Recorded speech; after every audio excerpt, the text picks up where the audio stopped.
Hello students, सही आप लोगों की पढ़ाई सही चल रही होगी और आगे भी आप लोग अपनी पढ़ाई को बिल्कुल कंटिन्यूस रखिएगा।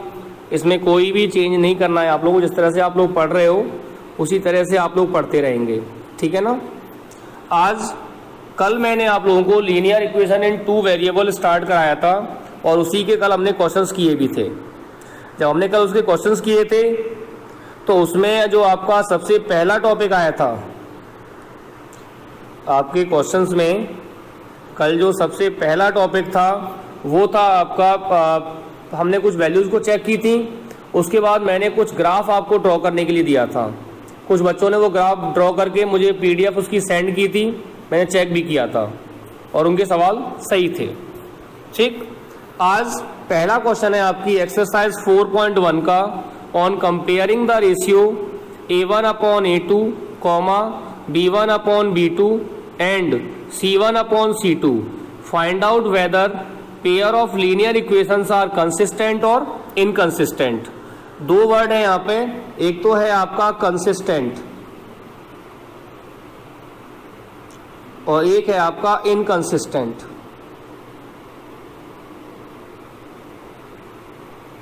कंसिस्टेंट जिसका आंसर निकलता है और इनकंसिस्टेंट जिसका आंसर नहीं निकलता।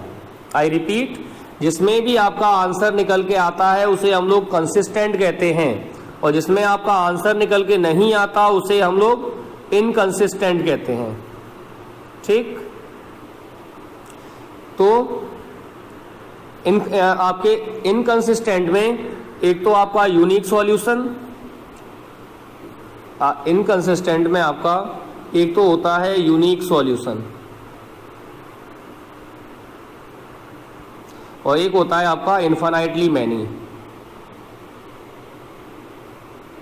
Infinitely many, these are your unique solutions, these are your consistents. और एक होता है आपका इनकंसिस्टेंट। इनकंसिस्टेंट में होता है आपका नो सॉल्यूशन, जिसका आंसर नहीं निकलता उसे हम लोग कहते हैं इनकंसिस्टेंट। ठीक, अब पहला सवाल मैं आपको चेक करके बता रहा हूं। पहले सवाल में लिखा हुआ है आपका 2x - 3y = 8 और 4x - 6y = 9। रेशियो चेक करेंगे हम लोग। A1/A2 कितना हो जाएगा आपका 2/4 यानी 1/2।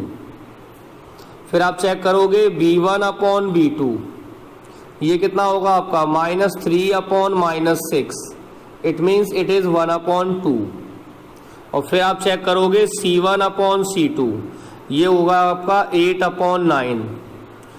A1/A2 1/2, B1/B2 1/2, C1/C2 8/9।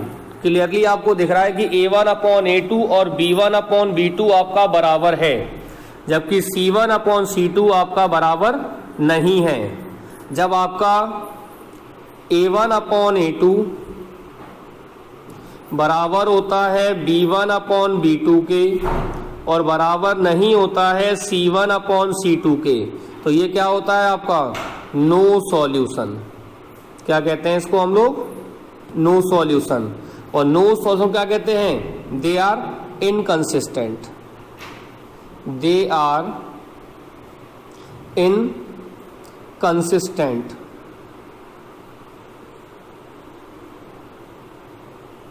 ठीक, इसी तरह से आप इसका सेकंड, इसका थर्ड और इसका फोर्थ क्वेश्चन आप चेक करोगे। केवल आपको रेशियोज को कंपेयर करना है, A1/A2 और B1/B2 और C1/C2। ठीक है, देन आपका क्वेश्चन नंबर सेकंड आता है। क्वेश्चन नंबर सेकंड आपका बिल्कुल जो आपको मैंने एग्जांपल्स दिए थे वही है। Solve the following pair of linear equations graphically and find the nature of the solution. ठीक, जैसे आपका पहला क्वेश्चन है, इस पहले क्वेश्चन में क्या लिखा हुआ है आपके पास? x + y = 3 और 3x - 2y = 4। पहले आप क्या करोगे, x और y को लेके जो टेबल बनती है वो टेबल बना लोगे आप लोग। एक x को लेके और एक y को लेके पहली इक्वेशन से। ऐसे ही दूसरी इक्वेशन से भी x और y को लेके टेबल बन जाएगी आपको।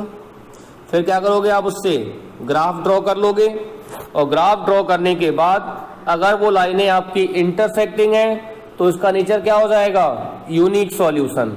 अगर लाइनें आपकी पैरेलल है तो क्या हो जाएगा, ये नो सॉल्यूशन।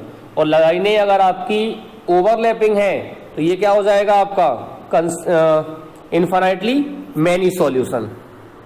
इस तरह से आपको इसके चारों क्वेश्चंस 1, 2, 3 एंड 4 सॉल्व करने हैं। ठीक, then question number third. Question number third क्या कह रहा है आपसे, solve the following pair of linear equation graphically and find the coordinate of point where these lines cut x axis, sorry these line cut y axis.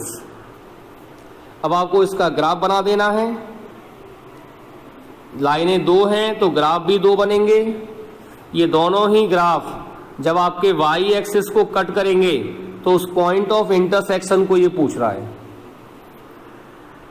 And then question number 4, solve the following pair of linear equation graphical method and find the coordinate of the vertex of the triangle formed by y-axis and the lines formed by their linear pair। Graph बन जाएगा आपका। Graph बनने के बाद मान लो ये graph बनता है आपका, तो आपको उसका ट्राइंगल फॉर्म होगा, उसे आप बना के देख लोगे। क्लियर? आज के लिए आपका वर्क इतना ही रहेगा। इन क्वेश्चंस को आप लोग सॉल्व करें और आज मुझे इसको चेक कराएं। जो आप लोग चेक कराते हो तो अच्छा लगता है, लेकिन कुछ बच्चे अभी भी ऐसे हैं जो अपना वर्क चेक नहीं करा रहे हैं। ठीक है, तब तक के लिए have a nice day and very good luck to all of you.